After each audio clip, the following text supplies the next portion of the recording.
கொண்டு போங்க.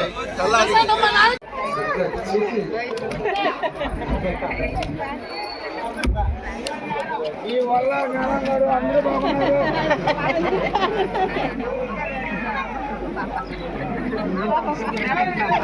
Madam madam madam madam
கொண்டு போங்க. మన వేమిరెడ్డి ప్రభాకర్ రెడ్డి గారు, అదేవిధంగా ఎమ్మెల్యే గారు, జిల్లా అధ్యక్షులు బీద రవిచంద్ర గారు, రాష్ట్ర ఐటీ శాఖ మంత్రులు లోకేష్ బాబు గారు, డిప్యూటీ సీఎం పవన్ కళ్యాణ్ గారు, ముఖ్యమంత్రి నారా చంద్రబాబు నాయుడు గారు, వీళ్ళ యొక్క సమన్వయంతో మేడం మేడం మేడం మేడం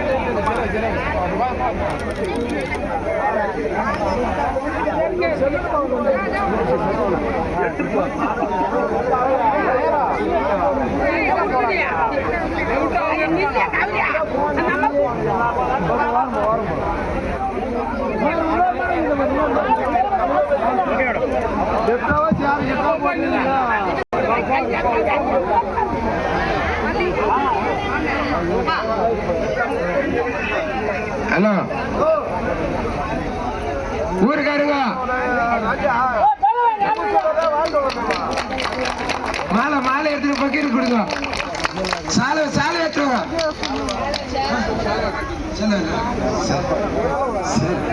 మాల మాల మాల ఎత్తుగా మన ఎంపీ వేమిరెడ్డి ప్రభాకర్ రెడ్డి గారు, అభినయ నియోజకవర్గ శాసన సభ్యురాలుగా మరియు తిరుమల తిరుపతి దేవస్థానం బోర్డు డైరెక్టర్ గా ఇన్ని పదవులు చేజిక్కించినటువంటి మన లేడీ టైగర్ వేమిరెడ్డి ప్రశాంతమ్మ గారికి స్వాగతం సుస్వాగతం.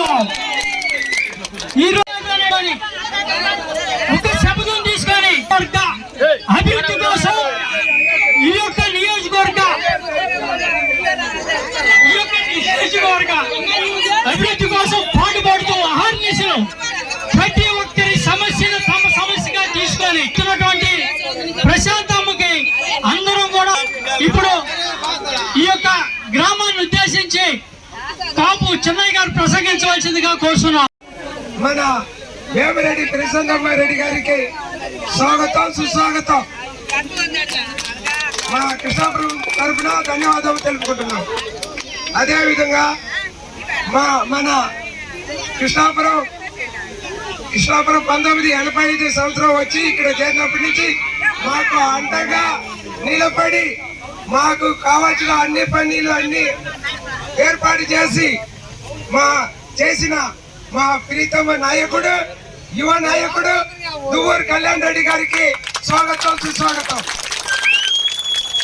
అదేవిధంగా మా ప్రీతమ నాయకుడు తెలుగుదేశం పార్టీ సీనియర్ నాయకుడు రావిల వీరేంద్ర నాయుడు గారికి స్వాగతం సుస్వాగతం.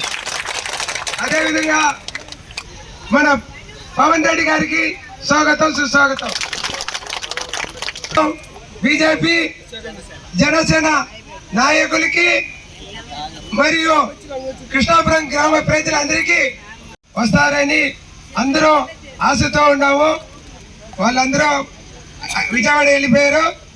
రాత్రి రావాల్సింది కూడా అది కూడా టైం లేదని ఈరోజు మన గ్రామానికి వచ్చిన దానికి మరీ వందనాలు తెలుపుకుంటున్నాము అమ్మగారికి.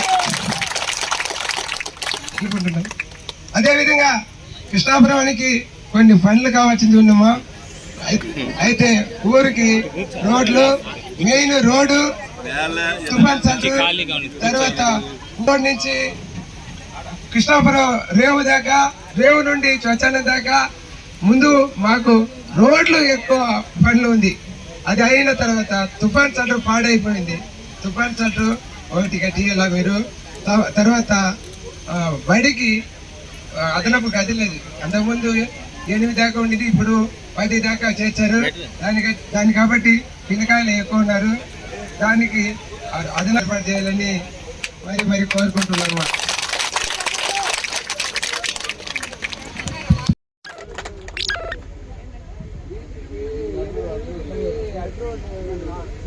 సీసీ రోడ్లు కూడా చెప్తున్నారు కాపు గారు, అవి కూడా తప్పకుండా చేస్తాం. ప్రతి ఒక్కటి మీకు ఇప్పుడే చెప్పాను నేను. ఆర్థిక పరిస్థితి అస్తవ్యస్తంగా ఉన్న తర్వాత 22 నెలల్లోనే మనం ఇంత అభివృద్ధి తీసుకొచ్చాం. రాబోయే రోజుల్లో ఇంకా అభివృద్ధి తీసుకొస్తాం. ఇక్కడ ఎక్కడైనా లైట్లు లేకపోయినా అవన్నీ కూడా, స్తంభాలు, లైట్లు అవన్నీ కూడా ఇమీడియట్ గా మీకు అరేంజ్ చేస్తానని చెప్పి కూడా తెలియజేసుకుంటాను.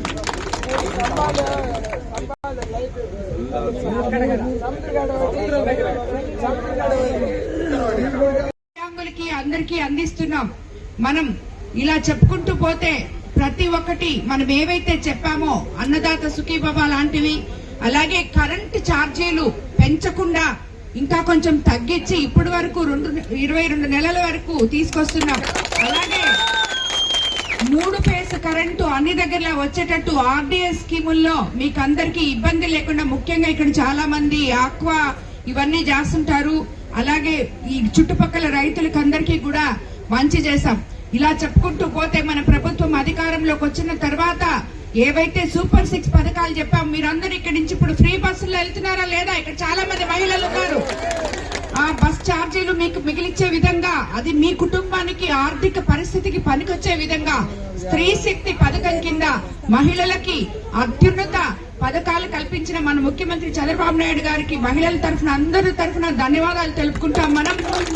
అదేవిధంగా మత్స్యకారులకి మన తెలుగుదేశం ప్రభుత్వం అండగా ఉంటుంది అని చెప్పి మీకందరికీ తెలుసు. ఎందుకంటే చిన్నోళ్ళు ఈ మధ్య చాలా మీటింగ్కి వెళ్ళొచ్చారు. అయినా కూడా వాళ్ళందరూ కూడా వాళ్ళకి ప్రభుత్వం ఎంత అండగా ఉందో మీకు అందరికీ తెలుసు. మన తెలుగుదేశం ప్రభుత్వం ఎప్పుడు మత్స్యకారుల ప్రభుత్వం, మత్స్యకారుల అండగా నిలిచే ప్రభుత్వం అని చెప్పి మీకు అందరికీ నేను తెలియజేసుకుంటున్నాను.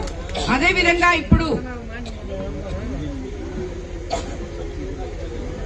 మనం మామూలుగా ఇప్పుడు వేట నిషేధ సమయంలో మత్స్యకార భరోసానే కాకుండా వలలు, ఇంజన్లు కూడా మీకందరికీ సబ్సిడీలు ఉన్నాయని మీకు అందరికీ తెలుసు. కాబట్టి అవి కూడా మన ప్రభుత్వం త్వరగా మీకు అందరికీ అందించే విధంగా ముందుకెళ్తుంది. అదేవిధంగా ఈరోజు అన్న ఇక్కడ అభివృద్ధి కార్యక్రమాలు కూడా కొన్ని అడిగారు. కాపులు, మన గ్రామ పెద్దలు కాపులు ఈ అభివృద్ధి పనులు అడిగారు. ఆయన అడిగిన ఒక స్కూల్ గదుల గురించి అడిగారు. అది ఇమీడియట్ గా రేపే మొదలు పెడతామని కూడా చెప్తున్నాం. ఎందుకంటే స్కూల్ తెరిచే లోపల ఈ స్కూల్ మీకు ఎస్టిమేషన్ వేసి ఎన్ని గదులు కావాలో చూసి దాన్ని కంప్లీట్ చేసి స్కూల్లో ఇన్ఫ్రాస్ట్రక్చర్ వరకు కంప్లీట్ చేసి ఇస్తాం. ముందు రేపు పిల్లలు మళ్ళీ స్కూల్కి వెళ్లే లోపల చెప్పి మీకు అందరికి తెలియజేసుకుంటున్నాను. అదే విధంగా కొన్ని రోడ్లు అడిగారు అన్న, అవి ఇప్పుడు ఆల్రెడీ కొరుటూరు కృష్ణాపురం రోడ్డుకి ₹1 కోటి